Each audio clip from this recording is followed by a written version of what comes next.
what we're going to do now for the rest of the lecture is consider the variational problem, which is something you probably haven't seen before, the variational problem.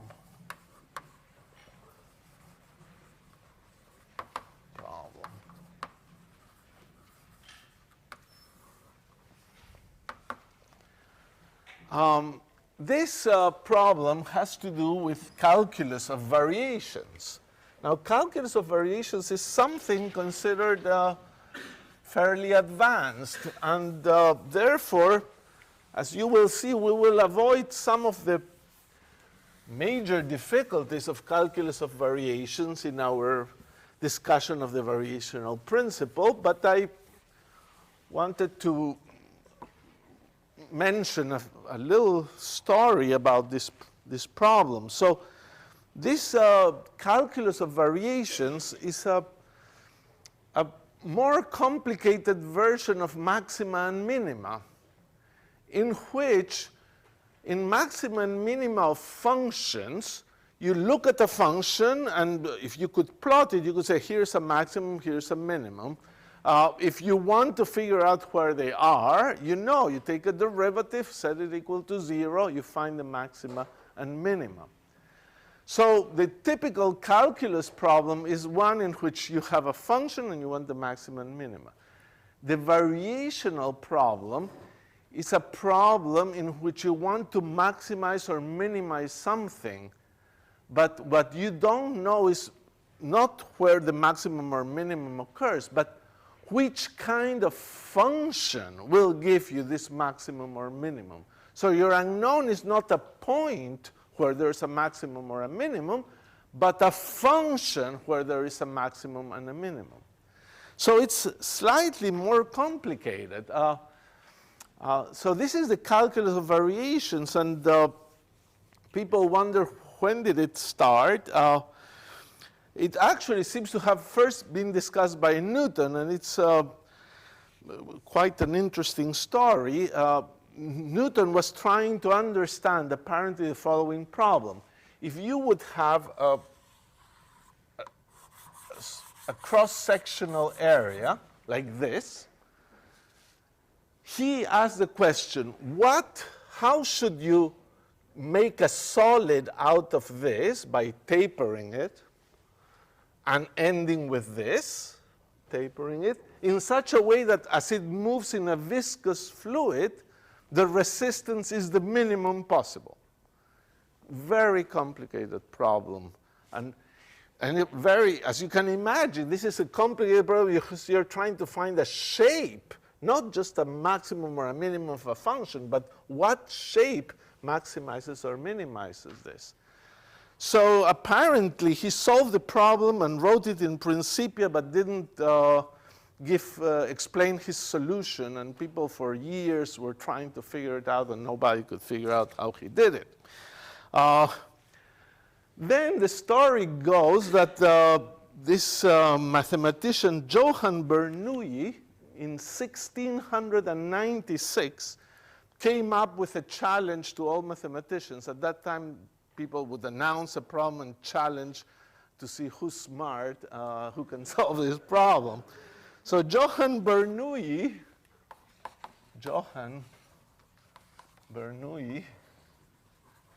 in around 1696, poses the problem of you're given 2 points in the plane, in the vertical plane, like this blackboard, point this, A, and point B in here.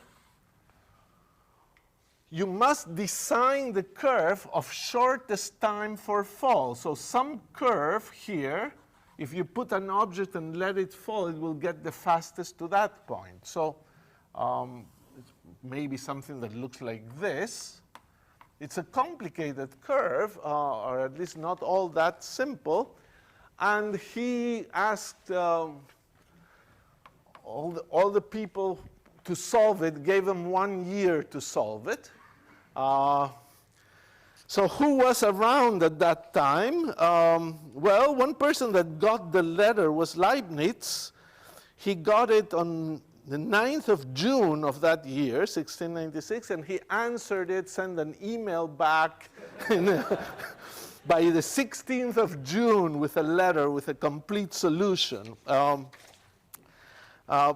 It's a funny thing that actually, apparently, Newton was very busy and didn't receive this letter, or something happened, and he got it one day, and he actually solved the problem in one night. It took him one full night to solve it. Now you say, wow, how brilliant, and true.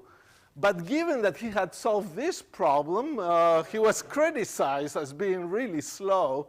And how come you took 12 hours to solve this problem? So it's quite amazing. There's a lot of Bernoullis, and apparently this question by Jacob Bernoulli, the main purpose of this question was to demonstrate to everybody that his older brother, Jacob Bernoulli, who had invented the Bernoulli numbers, was actually an incompetent person that could not solve this problem. So that was apparently what he wanted to do. It's a rather famous family, and but they obviously didn't get along. But apparently, Jacob did manage to solve the problem. So Jacob, Bernoulli, Leibniz, and Newton all solved the problem.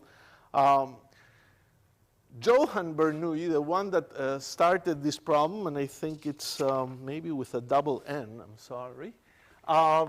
His son is Daniel Bernoulli, and engineers know him because that's the Bernoulli of the Bernoulli fluid dynamic stuff. So the problem is not all that easy, and calculus of variations determines this shape. So the calculus of variation applied to quantum mechanics asks, here, this function is determined by the principle that it minimizes time.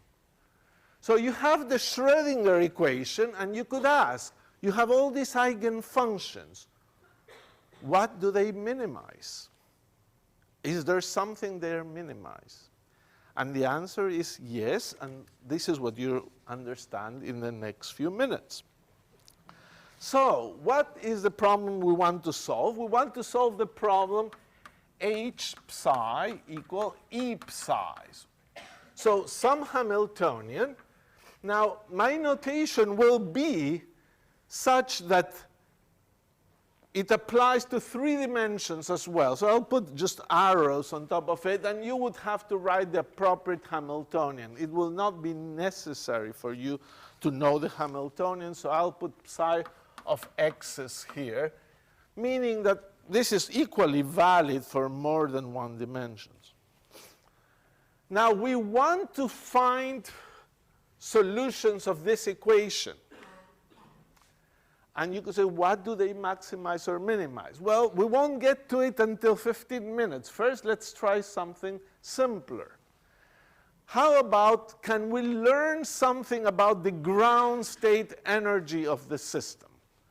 So let's try to think about the ground state energy. State energy.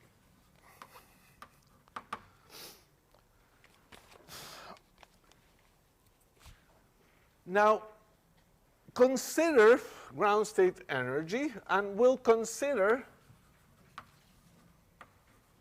an arbitrary, it's the most important word here, psi of x that is normalized.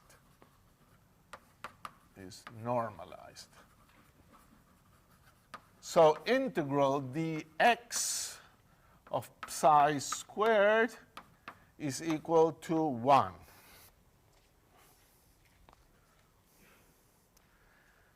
And here comes the claim. The first claim that we can make. You see, this wave function doesn't solve the Schrödinger equation. That's what we mean by arbitrary. It's just any function of space that is normalizable. Doesn't solve the Schrödinger equation. Nevertheless, you are commanded to compute the following quantity. dx.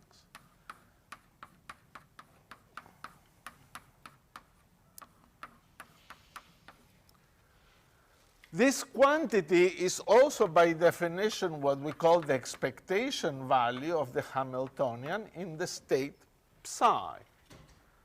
And the remarkable fact that we're going to show now is that this thing provides an upper bound for the ground state energy for all psi. So let me try to make sure we understand what's happening here. Here it says, you don't know the ground state energy, but you're going to learn something about it.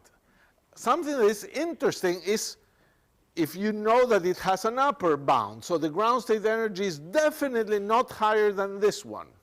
So you learn something. Would be ideal if you had also a lower bound, so you knew it's in this range, but an upper bound is a nice thing to have.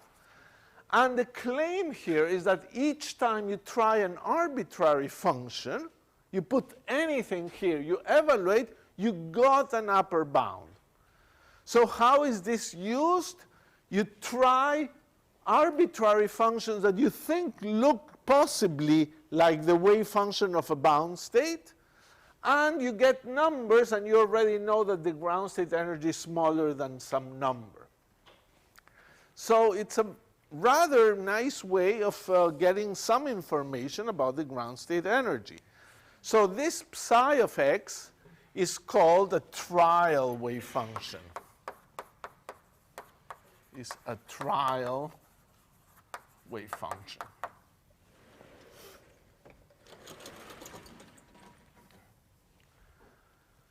So is the statement of this theorem clear? Not the proof, but the statement. Do we have questions?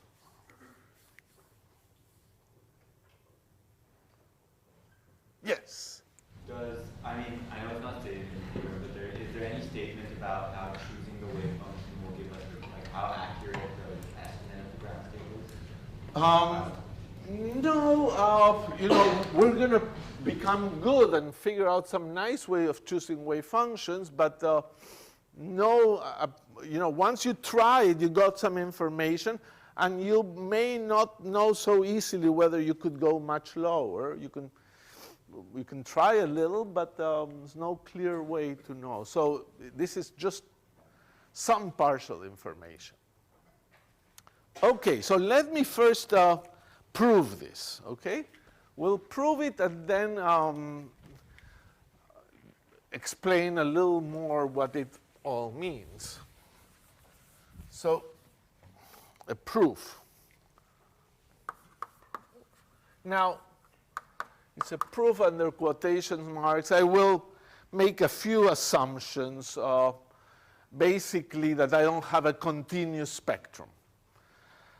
Now, that assumption is done for me to write a simpler proof, not because the result doesn't hold. So the proof is good, but I will just consider for notational purposes no continuous spectrum. So we'll have a ground state energy, which is E1, that is maybe less than or equal to E2, less than or equal to E3, like that. So you even may consider degeneracies.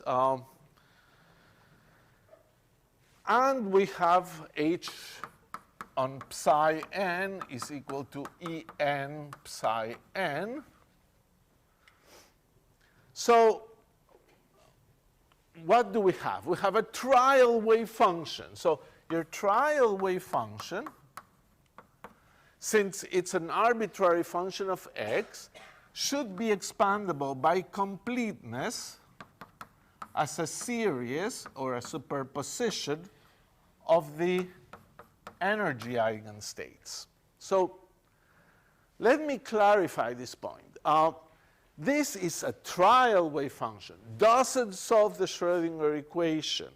So this doesn't solve this energy eigenstate equation. So In fact, it doesn't solve it because it's a superposition of many in here, so that's consistent with this. And it's the fact that this wave function, as given in here, is just can be represented using the energy eigenstates. But being a superposition is not an energy eigenstate, which is true, because a trial wave function is something that you invent out of your head. It's not a solution. If you had a solution, you wouldn't need this. So you don't have a solution, you invent a trial wave function, and you have this. So a couple of things. The psi squared integral being 1, you can do that integral, that condition. It's the sum of the Bn squareds is equal to 1.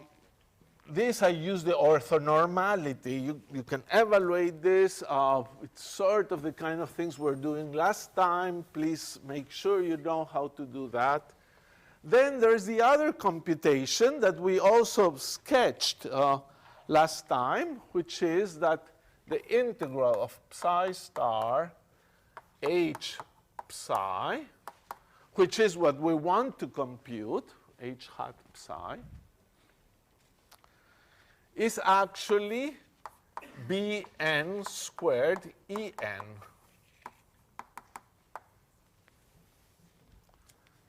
So that was something we're doing towards the end of last lecture. And this computation takes a few lines, but it was there. It's on the notes. And now comes the kind of thing we want to say. Look at this sum. It has B1, E1, B2, E2, B3, E3. But E2, E3, E4, all those are bigger or at most equal to E1. So if I did here the following bad joke of substituting En for E1, which is not the same, if I put here Bn squared n equals 1 to infinity and put here E1, well, this is bigger than that because E2 is possibly bigger than E1, E3 is bigger than E1, but it may be equal. But at this moment, E1 can go out of the sum, so this is E1 times this sum, which is 1, because Bn is equal to 1. And E1 is the ground state energy by definition. So the ground state energy is less than this, which is the expectation value of the Hamiltonian. Pretty simple, in fact. The proof is really a little too simple.